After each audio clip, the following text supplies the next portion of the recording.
السلام علیکم ناظرین، میں ہوں آپ کا ہوسٹ سمیر بیگ اور آپ دیکھ رہے ہیں FM4K ٹی وی کا پروگرام ناز برداریاں، جو کہ پاکستان کا سب سے معتبر حالات حاضرہ کا پروگرام ہے۔ میں ساتھ اسٹوڈیو میں موجود ہے ہمارے ملک کے ممتاز دانشور سینئر کالم نگار تجزیہ کار ادریس ناز صاحب، تو ان سے بات کرتے ہیں۔ السلام علیکم سر۔ وعلیکم السلام، کیسے ہیں آپ؟ الحمدللہ۔ سر، ایک طرف عوام غربت، مہنگائی اور بے روزگاری کی دلدل میں دھنستے ہی جا رہی ہے، دوسری طرف حکومت، افسرشاہی اور اشرافیہ کی عیاشیاں حدوں کو چھو رہی ہیں۔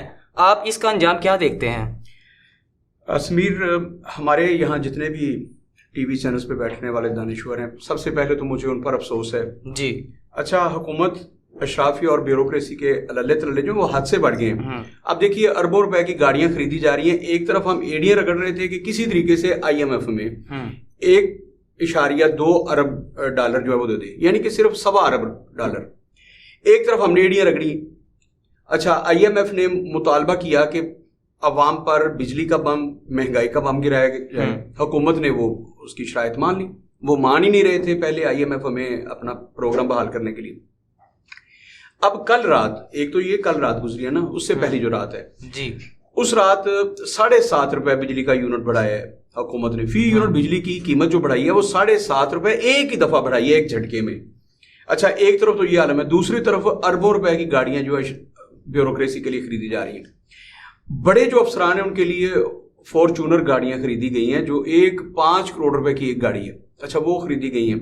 میں نے پہلے بھی بتایا تھا کہ ہماری تنخواہوں کا عالم یہ ہے۔ اس روز میں نے ایک پوسٹ وائرل کی تھی جو پی سی بی کے ڈائریکٹرز کے مینیجر سے اور ان سے متعلقہ تھی کہ ان کی تنخواہیں کتنی ہیں، ایک کھلاڑی کیا لے رہا ہے۔ مطلب قومی خزانے پر خربوں روپے کا، اربوں ڈالر کا بوجھ ہے، یوں کہیے اربوں ڈالر کا بوجھ ہے۔ یہ اشرافیہ جو ہیں، یہ ہمارے حکمران جو ہیں، ہمارے MNAs، MPs، سینیٹرز اور ہماری بیوروکریسی اربوں خربوں روپے یہ لوٹ رہے ہیں اس ملک کے۔ کرپشن اس کے علاوہ ہے، یہ جو قومی خزانے سے براہ راست تنخواہ مراعات کے نام پر جاتے ہیں، ایک طرف تو وہ ہے، دوسری طرف عوام پر مزید بوجھ بڑھتا جا رہا ہے۔ اچھا، ایک تو ہوتا نا کہ آپ ان کو گاڑیاں لے کے دے رہے ہیں تو ہم عوام کو ریلیف دیتے ہیں، عوام کہتے ہیں یار ہمیں ریلیف ملا ہے، کوئی بات نہیں، قومی خزانے میں اتنے پیسے ہوں گے کہ نہیں، گاڑیاں آ رہی ہیں، اشرافیہ کے لیے اور زیادہ مراعات ہیں۔ تو کہیں نہ کہیں تو میں آپ کو 2 انقلاب آج بتانا چاہتا ہوں، ویسے تو وہ 3 ہیں انقلاب اسلام کے علاوہ۔ تو میں آپ کو بتا رہا ہوں کہ آپ نے پوچھا کہ اس کا انجام کیا ہوگا، تو میں انجام بتاتا ہوں آپ کو کہ اس کا انجام کیا ہوگا۔ یہ شہباز شریف صاحب، یہ آصف علی زرداری، یہ مولانا فضل الرحمان، یہ سب لوگ آج کی بات کو لکھ رکھے کہ ان کے ساتھ ہونا کیا ہے۔ 3 انقلاب ہیں انقلاب اسلام کے علاوہ۔ انقلاب اسلام تو اتنی بڑی ایگزامپل ہے، لیکن اس کے لیے پتہ ہے کم از کم کون سی شخصیت چاہیے؟ اس کے لیے کم از کم، پیغمبر تو اب دوبارہ نہیں ہے، حضرت عمر رضی اللہ تعالیٰ عنہ چاہیے، یا پھر ہمیں عمر بن عبدالعزیز چاہیے۔ اس انقلاب کے لیے اگر ہم اسلامی انقلاب کی بات کریں تو اس کے لیے اتنا بڑا پیرامیٹر ہے، اس کے لیے کم از کم حضرت عمر رضی اللہ تعالیٰ عنہ چاہیے۔ ان سے کم سطح کی شخصیت وہ انقلاب لا ہی نہیں سکتی۔ اچھا، اس کو تو ایک طرف رکھیے، اتنی بڑی شخصیت جو ہے وہ اب عالمی اسلام میں ہے ہی نہیں، کہاں سے ہم عمر فاروق لائیں، کہاں سے ہم عمر بن عبدالعزیز دوبارہ لائیں؟ وہ تو ناممکن ہے، اس کو تو چھوڑ ہی دیں۔ اسلامی انقلاب دوبارہ نہیں آ سکتا کیونکہ نبی دوبارہ نہیں آنا۔ جیسے نبی دوبارہ نہیں آنا، ایسے عمر فاروق بھی دوبارہ نہیں آنے، یہ پکی پیڑھی بات ہے، یہ آپ لکھ لیں۔ عمر بن عبدالعزیز بھی دوبارہ نہیں آنے، جیسے قائد اعظم دوبارہ نہیں آنے۔ تو 3 انقلاب ہے دنیا کے، ایک انقلاب رشیا ہے، ایک ہمارے ساتھ ہے انقلاب ایران، اور ایک ہے انقلاب فرانس۔ انقلاب فرانس کی آپ مثال لیجئے، ان کے حالات بالکل پاکستانی عوام جیسے ہو گئے تھے، بالکل پاکستانی عوام جیسے، اس لیے ان کی ایگزامپل دے رہا ہوں۔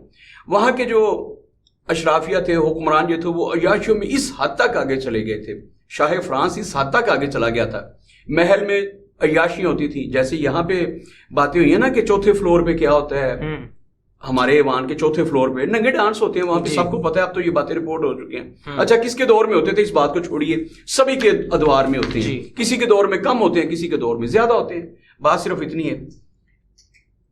تو وہاں پہ جو ہمارے اشرافیہ کرتے ہیں نا، ہمارے حکمران جو کرتے ہیں 4تھے فلور پہ، وہاں پہ یہی کچھ ہوتا تھا۔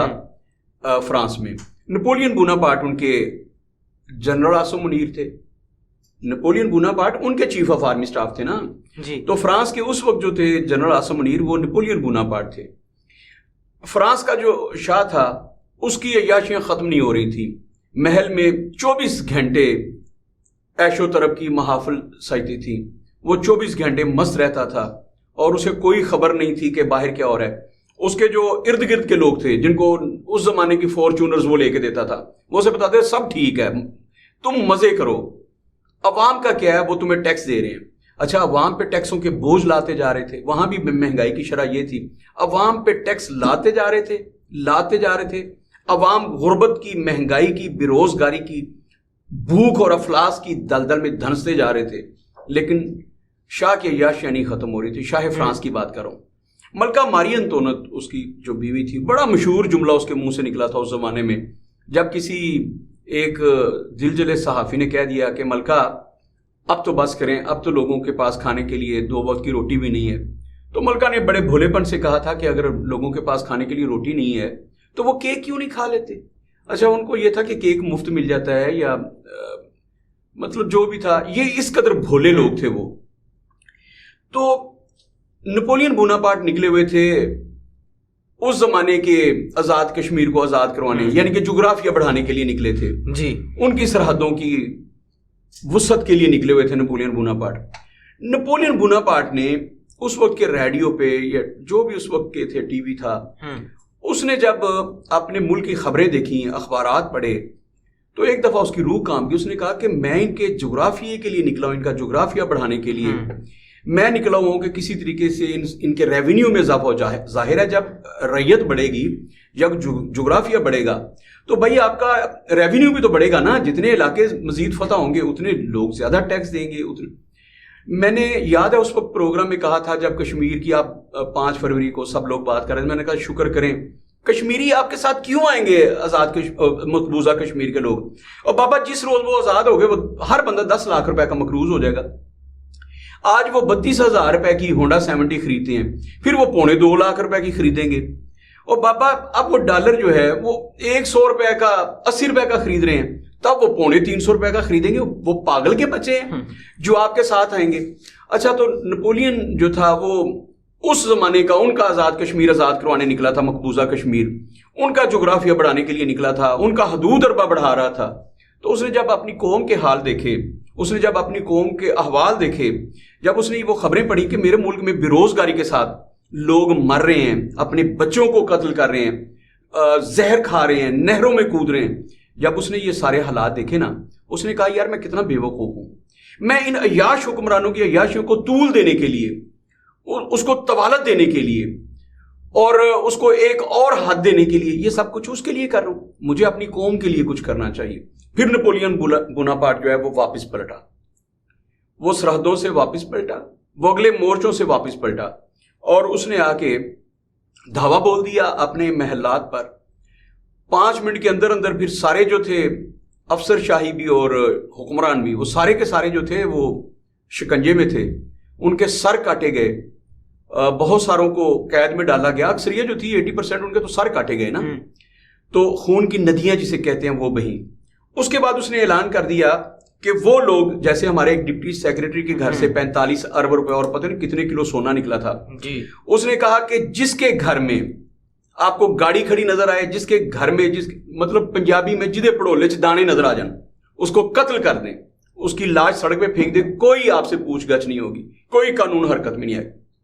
لوگوں نے وہاں کے جو اربپتی کھربپتی تھے جنہوں نے اس ملک کو لوٹا تھا، جو ہر روز جیسے ہمارے گجرانوالہ میں 1-1 کروڑ روپے کی بجلی اور گیس ڈیلی چوری ہو رہی ہے، ایسے لوگ جو تھے جو گیس اور بجلی چوری کر کے جنہوں نے خربوں روپے اکٹھے کر لیے تھے، ان لوگوں کا قتل عام ہوا، ان کا خون بہا، سڑکیں جو تھی وہ رنگین ہو گئی، سرخ ہو گئی سڑکیں، گلیاں نالیاں جو وہ خون سے بھر گئیں، کوئی پوچھنے والا نہیں تھا، کوئی FIR لانچ نہیں ہوتی تھی۔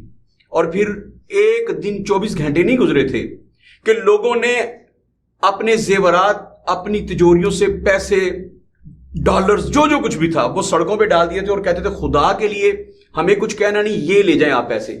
یوں سمجھے کہ پاکستان کے معروضی حالات کے مطابق میرے دیہی علاقوں کے دیکھنے والے جو ہیں میرا پروگرام، اپنے پڑولیاں دے دانے انہوں نے سڑکوں پر پھینک دیے تھے، انہوں نے کہا تھا کہ خدا کا واسطہ ہے یہ سب کچھ لے جائیں، آپ کی غربت ختم ہو جائے، ہمیں کچھ نہیں کہنا۔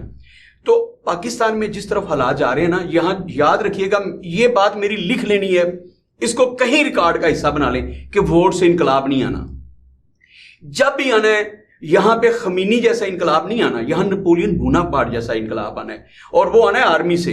ایک بندہ اٹھے گا, وہ جنرل عاصم منیر ہو, ان کا کوئی پیش رو, ان کے بعد آنے والا کوئی ہو, لیکن ایک بندہ اٹھے گا جس کو یہ احساس ہونا ہے کہ یار یہ لوگ یہ جونک بن کے چمٹے ہوئے ہیں پاکستان کے عوام کو, اور یہ گندا خون نہیں چوس رہے. بھائی گندا خون چوسنے سے تو جسم صاف ہوتا ہے نا, اور بندہ صحت مند ہوتا ہے. یہ تو ہمارا صاف خون چوس رہے ہیں, اور خون کے آخری قطرے ہیں ہمارے جسموں میں.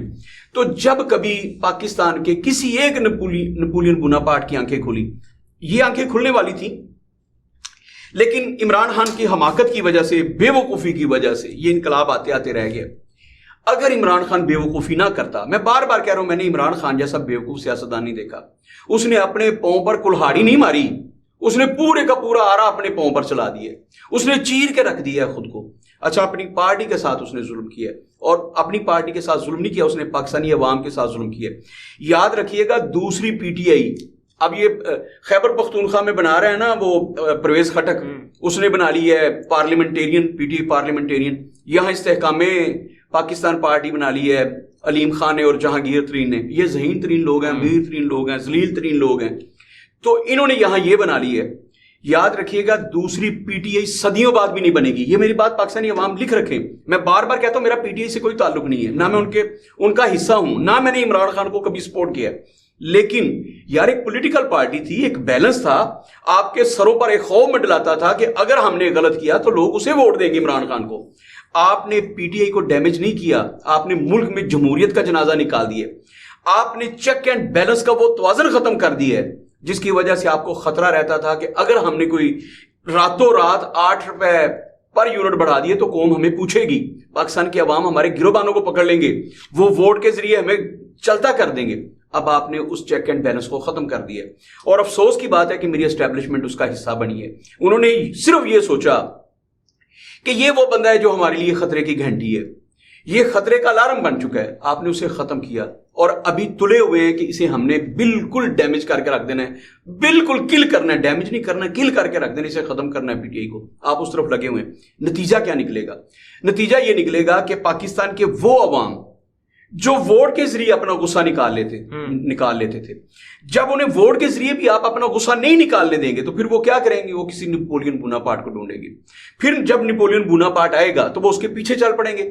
اور یاد رکھیں, یہ جتنے بھی جمہوری راگ لاپنے والے ٹوڈی بچے ہیں, ان میں نواز شریف ہے, اس میں مریم اورنگزیب ہے, اس میں مریم نواز, جتنے بھی ہیں, بلاول بھٹو سر, یہ سارے کے سارے جمہوریت کا راگ لاپنے والے ٹوڈی بچے, یہ لکھ رکھیں, تب ان کی گردنیں ہوں گی اور لوگوں کے خنجر ہوں گے, لوگوں کی تلواریں ہوں گی. پھر انہیں سمجھ آ جائے گی کہ اربوں خربوں کیسے لوٹے جاتے ہیں. آپ کو پتہ ہے کہ ایک رات میں ہمارے پاکستان کے وہ جو بتیسی نکال کے بیٹھتے ہیں, ان کی شراب کا خرچہ کیا ہے؟ وہ 10 لاکھ روپے کی ڈیلی شراب پیتے ہیں. یہ حیران کن باتیں نہیں ہیں جو میں نے آپ کو بتایا نا کہ ہمارے ایوان حکمرانی میں 4تھے فلور پہ ہر روز جو گندا کھیل کھیلا جاتا ہے وہ کیا ہے؟ نگے ڈانس ہے. وہاں پہ محفل طرب برپا کی جاتی ہے. تو پاکستان کے عوام کے لیے کیا ہے؟ ہر روز اخبار پڑھتا ہوں تو خدا کی قسم جی کہاں پڑتا ہے کہ یار کوئی خبر ایسی نہ آ جائے, آج پھر مہنگائی بم نہ آ جائے. اچھا, پہلے ہوتا تھا سال بعد بجٹ پیش ہوتا تھا, پھر یہ ہوتا تھا کہ ششماہی بجٹ آنے لگے, پھر ہوتا تھا 6 ماہی بجٹ آتا تھا 3 مہینوں کے بعد. اب 3 مہینوں کے بعد بجٹ نہیں آتا. پیٹرول پمپ جو ہے وہ 15 دن کی بجائے اب 14 دن 13 دن 10 دن کے بعد بھی گر جاتا ہے, اور بجلی کا بم ہر روز گر سکتا ہے. اب کوئی لیمیٹیشنز نہیں ہے, کوئی لیمٹ نہیں ہے کہ کس روز مہنگائی ہونی ہے. چینی راتوں رات مہنگی ہو سکتی ہے, بلکہ سرے سے غائب ہو سکتی ہے. آٹا آپ کو مل نہیں رہا, 160 روپے کلو روپے آپ کو آٹا نہیں مل رہا. تو بھائی کوئی حد ہوتی ہے نا, چینی 150 روپے کلو نہیں مل رہی ہے آپ کو, تو آپ کہاں جا رہے ہیں؟ چینی کا ریٹ انہوں نے 180 روپے کرنا ہے پر کے جی کی بات کر رہا ہوں. مجھے یہ بتائیے کہ یہ قوم انقلاب کی راہیں نہ دیکھے تو کیا کرے؟ اچھا, مجھے تو 2024 کے یا 2023 کے الیکشن کا انتظار نہیں ہے کہ 2023 کے آخر میں نومبر میں انتخابات ہو گئے یا اکتوبر میں ہو گئے یا دسمبر میں ہو گئے. مجھے انتخابات کا انتظار نہیں ہے. یہ انتخابات اکتوبر میں ہو, نومبر میں ہو, دسمبر میں ہو, نتیجہ یہی نکلنا ہے. جواب ہے مہنگائی یہی بڑھنی ہے. اچھا بابا, شہباز شریف کو شرم نہیں آتی کہ 10 دن کے بعد تم رخصت ہو رہے ہو اور تم جاتے جاتے قوم کو تحفہ کیا دے رہے ہو ایک مہنگائی کی صورت میں؟ بجلی اتنی مہنگی کر گئے ہو. اچھا, اس کو پتہ ہے نا کہ میں نے اپنے سب سے بڑے حریف جو تھا اس کو تو دیوار کے ساتھ لگا دیا, اس کو تو ووٹ ملنا نہیں, اس کی تو جماعت ختم ہو گئی ہے. اب ووٹ تقسیم ہونا ہے مجھ میں اور آصف علی زرداری میں, تو ہم لوگوں نے مل کے حکمرانی بنانی ہے. ان کو یقین دہانیاں ہو گئی ہیں اوپر سے, اپنی مرضی کے نگران سیٹ اپ, اپنی مرضی کے عہدیداران, اور ان کی مراد میں اضافہ کر دیا. ان کو فارچونر گاڑیاں دی جا رہی ہیں, ان کو مراد دی جا رہی ہیں کہ تم لوگوں نے نتائج کو ہمارے حق میں تبدیل کرنا ہے. یہ سب کچھ کیوں ہو رہا ہے؟ نتائج کو اپنے حق میں تسلیم کروانے کے لیے, کہ نتائج ہماری فیور میں آ جائیں. تو جب یہ سارا بندوبست ہو جائے گا, انہیں عمران خان کا کیا خطرہ ہے؟ جو لوگ اب پی ٹی آئی سے یا کسی پولیٹیکل پارٹی سے نہیں نہ ڈر رہے, انہیں خدا سے ڈرنا چاہیے, انہیں خلق خدا سے ڈرنا چاہیے کہ اگر خلق خدا کا نکارہ بج اٹھا, آواز خلق جو ہوتی ہے وہ نکارہ خدا ہوتا ہے, تو اگر یہ عوام جو ہیں کسی روز اللہ نے ان کو ہدایت دے دی, ان کے دلوں میں یہ بات ڈال دی, تو یاد رکھیے گا جاتی عمرہ جیسے محل جو ہوتے ہیں وہ ریت کی دیواریں ثابت ہوں گی. ان کے اونچے اونچے جو قلعے ہیں, ان کی جو دیواریں ریت کی دیواریں ثابت ہوں گی, ان کو کوئی بچا نہیں سکے گا. یہ ایوان بالا کے چوتھے فلور پہ جو کچھ کر رہے ہیں نا, یہ نہیں ہو سکے گا پھر. تو یہ ساری چیزیں ہیں. بہرکیف مجھے جو حالات جس سمجھ جاتے نظر آ رہے ہیں, جتنی مہنگائی ہوئی ہے اور اشرافیہ کے, حکمرانوں کے, بیوروکریٹس کے اللہ تعالی ختم ہونے کا نام نہیں لے رہے, مجھے لگ رہا ہے سمیر کہ وہ انقلاب جو ہے وہ پاکستان کی دہلیز پہ پڑا ہے.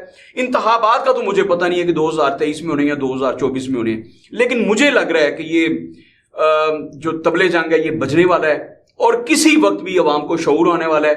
اگر انہیں ووٹ کے ذریعے اپنی رائے, اپنی مرضی کے حکمران لانے کی اجازت نہ دی گئی, تو پھر یہ تلوار کے ذریعے, خنجر کے ذریعے, گولی کے ذریعے اپنے ناپسندیدہ حکمران ختم کر کے اپنے پسندیدہ حکمران لائیں گے. یہ نوشتہ دیوار ہے. اگر شہباز شریف سے پڑھ نہیں پا رہے, اگر آصف علی زرداری, مولانا فضل الرحمانی سے پڑھ نہیں پا رہے, تو یہ ان کی جہالت ہے, یہ ان کا جہل ہے. پاکستانی عوام میرے خیال میں اب بہت جلد بیزار ہونے والے ہیں, بہت جلد بیزار ہونے والے ہیں. ویسے تو میں ان سے مایوس ہوں, لیکن مجھے لگ رہا ہے جس تیزی کے ساتھ حکمران اپنی عیاشیاں, اپنے للے تلے بڑھائے جا رہے ہیں اور عوام پر مزید بوجھ لاتے جا رہے ہیں, مجھے لگ رہا ہے کہ عوام بہت جلد بیدار ہونے والے ہیں. وہ وقت آنے والا ہے, بس آیا کہ آیا. جی سر, بہت شکریہ. اپنے میزبان سمیر بے کو اجازت دیجیے. اللہ حافظ.